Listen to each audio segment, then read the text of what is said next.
बिस्मिल्लाहिर्रहमानिर्रहीम। अस्सलाम वालेकुम नाज़रीन, आप यूट्यूब चैनल देख रहे हैं। मैं इमरान ख़ान हूँ। तफसीलात आपके सामने रख देता हूँ मैं अब तक की। और एक तो पहले कंटेनर फिरते रहे हैं लाहौर के बाहर भी, लाहौर के अंदर भी, गवर्नर हाउस के पास भी और माल रोड के ऊपर भी। तो बाद में पुलिस ने ये ओन किया कि ये उनके लोगों ने मंगवाए। पहले पुलिस से ये पता चला कि जी पुलिस को पता ही नहीं है ये कंटेनर कहाँ से आ रहे हैं। तो ऐसा लगा कि जैसे एपिसोड रीटेलीकास्ट हो रही है रजीम चेंज ऑपरेशन की जो इस्लामाबाद में हुई थी। लेकिन फिर हमने देखा बड़ी तेज़ी से चीज़ें बदली और चीज़ें नॉर्मलाइज हुई। फिर चीफ जस्टिस ऑफ पाकिस्तान जब लाहौर रजिस्ट्री में पहुंचे सुप्रीम कोर्ट की, तो उसके ऊपर भी बहुत ज़्यादा खबरें आई, लेकिन चीज़ें नॉर्मलाइज रहीं।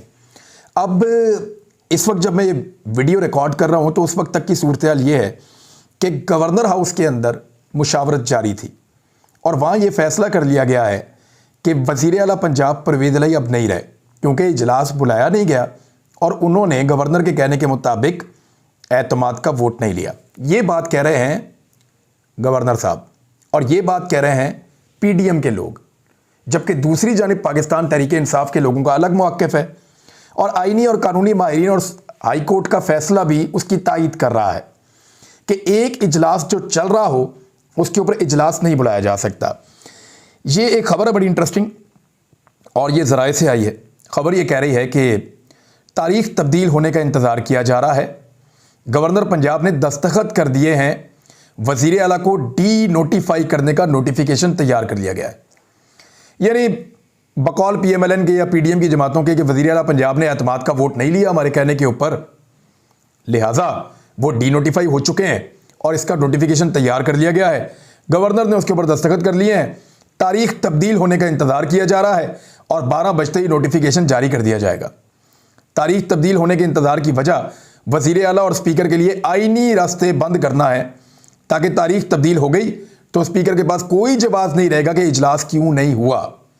बहरहाल ये तो एक तरफ का है, लेकिन अगर आप सलमान अकरम राजा साहब को सुने जो आईनी माहिर हैं तो वो क्या कह रहे हैं? वो कह रहे हैं जब तक ये इजलास चलता रहेगा गवर्नर पंजाब दूसरा इजलास नहीं बुला सकते। यानी एक इजलास चल रहा है तो फिर दूसरा इजलास कैसे बुलाया जा सकता है?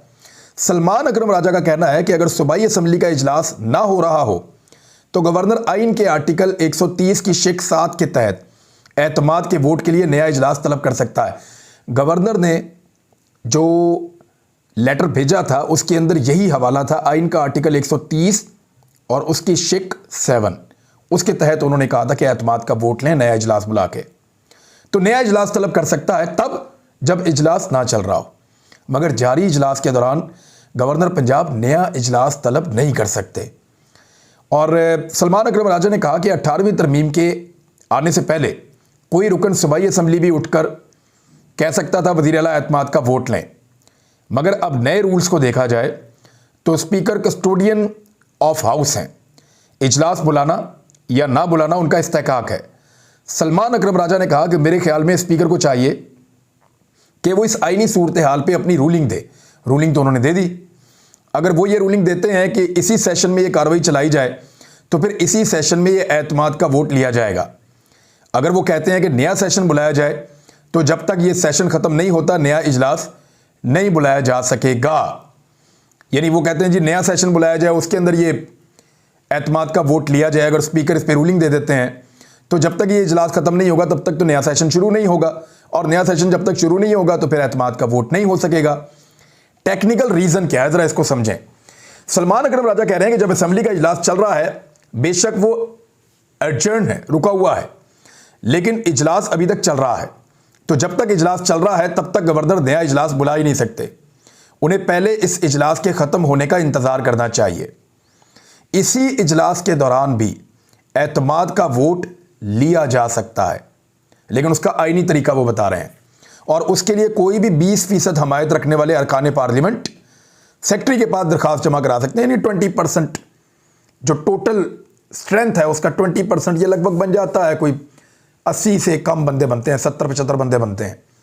तो ये इतने बंदे जाकर एक सेक्रेटरी के पास जो है, जो पार्लियामेंट के सेक्रेटरी हैं, उनके पास जाकर दरखास्त जमा करवा दें कि वो एतमाद के वोट की कार्रवाई चाहते हैं।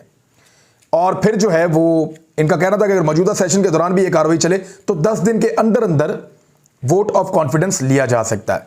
यानी वहां पे एक दिन मिल जाते हैं 10 के करीब। प्रॉब्लम क्या है, जरा इसको समझें। गवर्नर ये चाहते हैं कि अदम एतमाद पे वोटिंग बाद में हो और एतमाद का वोट वजीर आला पंजाब को पहले लेना पड़े। इसको ज़रा टेक्निकली आप समझें कि अगर एतमाद का वोट लेने का ही कहना था तो अदम एतमाद की तहरीक क्यों जमा करवाई? वो इसलिए करवाया गया कि जब अदम एतमाद की तहरीक टेबल हो जाती है तो वजीर आला या वजीर आज़म असम्बलियाँ तहलील नहीं कर सकता। तो अदम एतमाद की तहरीक जमा करवा के ये बाउंड किया गया कि परवेज़ इलाही असम्बलियाँ तहलील ना कर सकें, और फिर फौरी तौर पे ये कहा गया कि आप पहले जल्दी से एतमाद का वोट ले लें।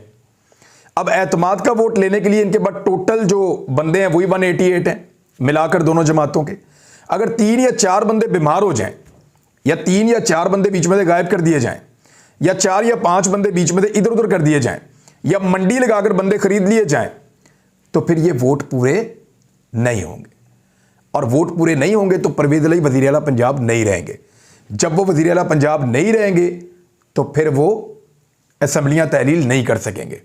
तो इस तरीके से इसको मैनेज करने की कोशिश की जा रही है ताकि असम्बलियाँ तहलील करने से रोका जाए वोट ऑफ नो कॉन्फिडेंस के ज़रिए से, और एतमाद का वोट लेने का कहकर परवेज़ इलाही को हटा दिया जाए रास्ते से। यह है तरीकाकार। अगर वो दूसरे तरीके से आते हैं, जिस तरह अदम एतमाद की तहरीक पेश की गई है, अगर उसी तरह एतमाद का वोट लेने के लिए भी तहरीक पेश की जाए कानूनी तरीके से, इसी इजलास के अंदर अगर करना चाहते हैं, तो उसमें स्पीकर की सवाबदीद है। स्पीकर पहले अदम एतमाद के ऊपर वोटिंग करवा लेंगे और अदम एतमाद की तहरीक फारिग होते ही वज़ीर आला पंजाब असम्बलियाँ तहलील कर देंगे।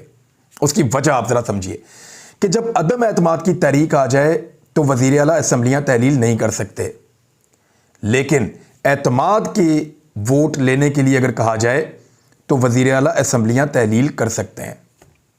मैं आपको फिर बता रहा हूँ कि अगर एतमाद का वोट लेने के लिए कहा जाए तो असम्बलियाँ तहलील हो सकती हैं, लेकिन अदम एतमाद का कहा जाए तो असम्बलियाँ तहलील नहीं हो सकती।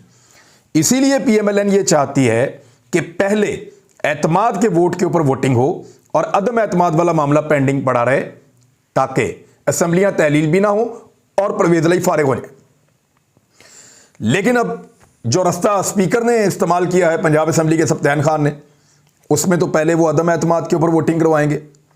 वो कहेंगे लाओ अपने 186 बंदे पूरे करो, और परवेज़ इलाही साहब के जो बंदे हैं या काफ लीग के, उनका पार्लिमानी पार्टी का इजलास हुआ है और उन्होंने परवेज़ इलाही की सपोर्ट का ऐलान किया है। उन्होंने कहा वो वोट 10 के 10 बंदे परवेज़ इलाही को देंगे, 1 वोट परवेज़ इलाही का अपना है, 9 वोट उसमें मजीद हैं, तो वो 10 के 10 वोट परवेज़ इलाही को मिलेंगे। और अगर ये 10 वोट साथ खड़े रहते हैं तो फिर किस तरीके से अदम एतमाद कामयाब हो सकती है, ये मुमकिन नहीं है। और अगर ये नहीं भी खड़े रहते फिर भी कामयाब नहीं हो सकती, क्योंकि 186 मुकम्मल करना हमजा शहबाज के लिए नामुमकिन है काफ लीग के बगैर, और वहां पे कोई बगावत अभी तक हुई नहीं है। तो इस तरीके से अदम एतमाद के नंबर पूरे नहीं हो रहे, और जैसे ही अदम एतमाद उड़ जाएगी, फारिग हो जाएगी, वैसे ही क्या होगा, एतमाद का वोट लेना पड़ेगा उसके बाद। लेकिन एतमाद का वोट लेने से पहले परवेज़ इलाही जब चाहेंगे असम्बलियाँ तहलील कर देंगे, क्योंकि आईनी माहिरीन के मुताबिक एतमाद का वोट लेने का अगर कहा जाए वज़ीर आला को या वज़ीर आज़म को, तो वो वोट लेने से पहले बाउंड नहीं होते और असम्बलियाँ तहलील कर सकते हैं। ये है जी पूरा गेम। अब इसमें दोनों तरफ से तैयारियां क्या है। आज के इस एपिसोड को बहाना बनाकर गवर्नर जो है वो वज़ीर आला को डीनोटिफाई करेंगे और ये जाकर मामला अदालत में चैलेंज हो जाएगा, फिर ये केस अदालत के अंदर चलेगा, और इस बीच में स्पीकर पंजाब असम्बली कार्रवाई करेंगे अदम एतमाद के ऊपर, और हमजा शहबाज से कहेंगे या अपोजिशन से कहेंगे कि आप आइए और आकर अदम एतमाद पूरी तरह करके दिखाएं और परवेज़ इलाही को फारिग करें। वो अदम एतमाद के अंदर नाकाम हो जाएंगे और परवेज़ इलाही के पास ये इख्तियार होगा कि वो जब चाहें असम्बलियाँ तहलील कर दें, लेकिन वो तब तक वज़ीर आला पंजाब चलते रहेंगे जब तक कि ये केस अदालत में रहेगा, और अदालत को इस केस को 1-2 हफ्ते के अंदर अंदर निपटाना पड़ेगा, क्योंकि केस इतना लंबा चलेगा नहीं, क्योंकि इमरान खान साहब को असम्बलियाँ तहलील करनी है। अब ये उतना ही टाइम गेन कर पाएगी वफाकी हुकूमत या एस्टेब्लिशमेंट अदालत के ज़रिए से, उतना ही टाइम गेन कर पाएगी जितना टाइम मैक्सिमम अदालत उनको दे देगी, 1 हफ्ता, 2 हफ्ते, 3 हफ्ते, लेकिन ये असेंबलियां तहलील हो जाएंगी और दूसरा रास्ता कोई नहीं बचेगा। फर्ज करें परवेज इलाही साहब को डी नोटिफाई कर दिया गया, तो नया वज़ीर आला पंजाब कैसे बनेगा? उसमें यह है कि 4 ऐसे लोग हैं जिनका मुझे पता चला है कि वो PMLN को छोड़कर जा रहे हैं। एक आज़ाद उम्मीदवार का भी पता चला है, तो ये हो जाते हैं 5। और काफ लीग के लोग भी इस बात पे आमादा है कि अगर कहा जाए तो वो भी रिजाइन कर सकते हैं। तो अगर इस तरह से ये इस्तीफे आ जाते हैं तो हमजा शहबाज तो किसी सूरत अपने नंबर पूरे नहीं कर सकते। और इस गेम के अंदर जो सबसे बड़ा मूव हुआ है ना अभी, जिसने पूरे पाकिस्तान को हिलाकर रख दिया है, वो ये हुआ है कि पंजाब की सियासत में हलचल की वजह से हमजा शहबाज साहब को ये हुक्म दिया गया है कि 48 घंटों के अंदर अंदर वो पाकिस्तान पहुंचे। ये इतनी बड़ी डेवलपमेंट है कि हमजा शहबाज आके पता नहीं क्या कर देंगे और पता नहीं किस तरह वो छीन लेंगे शायद ज़बरदस्ती। पहले भी ये बस में बंदे बिठा बिठा के हमजा शहबाज और मरियम नवाज ले लेकर पहुंचे थे, किसी होटल के अंदर इजलास बुला के वहाँ पे ज़बरदस्ती वज़ीर आला पंजाब बन गए थे और 2 महीने भी नहीं चले उसके बाद इनको उतार के साइड पे कर दिया अवाम ने। तो हमजा शहबाज जनाब एक मरतबा फिर एक मिशन के ऊपर उनको पाकिस्तान में बुलाया जा रहा है और मिशन इस तरीके से शुरू हुआ है कि ख़वातीन इमरान खान साहब के सामने आकर फट पड़ी। ये पाकिस्तान तहरीक इंसाफ की ख़वातीन है, इनका ताल्लुक हाफिजाबाद और मुल्तान से है। मखसूस नशस्तों के ऊपर ये इलेक्शन लड़ती रही हैं, यानी मखसूस नशस्तों के ऊपर ही आई हैं। लड़के तो ये नहीं आते, लेकिन जो इलेक्शन लड़के आते हैं उनके पास फिर जो एक लिस्ट बनती है उस लिस्ट में आ जाती हैं ख़वातीन। तो ये जो ख़वातीन हैं, इन्होंने इमरान खान साहब को शिकायत लगाई कि हमें बार बार राब्ते किए जा रहे हैं कि आपको हम खुफिया जगह पे रख देते हैं, आपको हम फैसिलिटेट कर देते हैं, आप जितना पैसा लेना है हमसे ले लें, आपको आइंदा हम टिकट फ्राहम करते हैं और ये और वो, और फट पड़ी और बड़ा रोला उन्होंने डाला। हो सकता है कुछ ख़वातीन से रब्ता किया गया हो और कुछ ख़वातीन अपनी वफादारी साबित करने के लिए भी झूठ बोल सकती हैं ताकि इमरान खान साहब आइंदा भी उनकी वफादारी को देखते हुए उनको MPA या MNA बनाएं जैसे पहले उनको बनाया गया था। तो इमरान खान साहब ने कहका लगाया बड़ी ज़ोर से और उन ख़वातीन से कहा कि आप पैसे ले लें और पैसे लेकर अपने पास रखें और अपने नज़रिए के साथ खड़ी रहें। वैसे ये जो पैसे देने लेने की बात होती है ना, अगर किसी बंदे ने वाकई एक्सपोज करना है तो पैसे लेके टेबल पे रखे कि जी ये देखें करोड़ों रुपया मुझे फ़लाँ बंदे ने दिया है, ये अभी थोड़ी देर पहले मुझे दिया, ये पैसा आपके सामने पड़ा हुआ है, अब मुझे बताएं कि मैं अपना ज़मीर बेच दूं और वो पैसा वहीं से डोनेट कर दे। तो इससे जो है वो सबको पता चल जाएगा कि एक्चुअली पाकिस्तान में किस लेवल की 2 नंबरी होती है। लेकिन जिसने बिकना होता है ना, वो फिर पैसा लेके निकल लेता है, और जिसने नहीं बिकना होता ना उसको नॉर्मली ऑफर आती नहीं है, उसको पैसा दिया नहीं जाता। ये बड़े ज़बरदस्त तरीके से काम किया जाता है।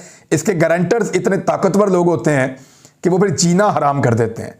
लिहाजा इमरान खान साहब ने एक और स्टेटमेंट दिया है। इमरान खान साहब ने कहा है कि असेंबली की तहलील हमारा आईनी हक है, इदारे अपनी हुदूद में रहें। और ये वकला से बात कर रहे थे इमरान खान साहब, आईनी काम है, मैं आईनी काम कर रहा हूँ, मेरा हक है कि मैं असेंबली में तहलील करूँ, कोई गैर कानूनी काम नहीं कर रहा। गवर्नर पंजाब का इकदाम गैर कानूनी है, तमाम इदारों को अपने हद में रहकर काम करना होगा। और उन्होंने कहा रूल ऑफ लॉ जब तक मुल्क में नहीं होगा मुल्क तरक्की नहीं कर सकता। अमेरिका की गुलामी से निकलने के लिए मुल्क में इंसाफ का निज़ाम बहाल होना और तमाम इदारों को अपनी हद में रहते हुए काम करना होगा। दूसरी जानिब एक और काम जो है वो स्पीकर ने भी कर दिया है। स्पीकर पंजाब असेंबली ने गवर्नर को हटाने के लिए सदर मुमलिकत को ख़त लिख दिया है।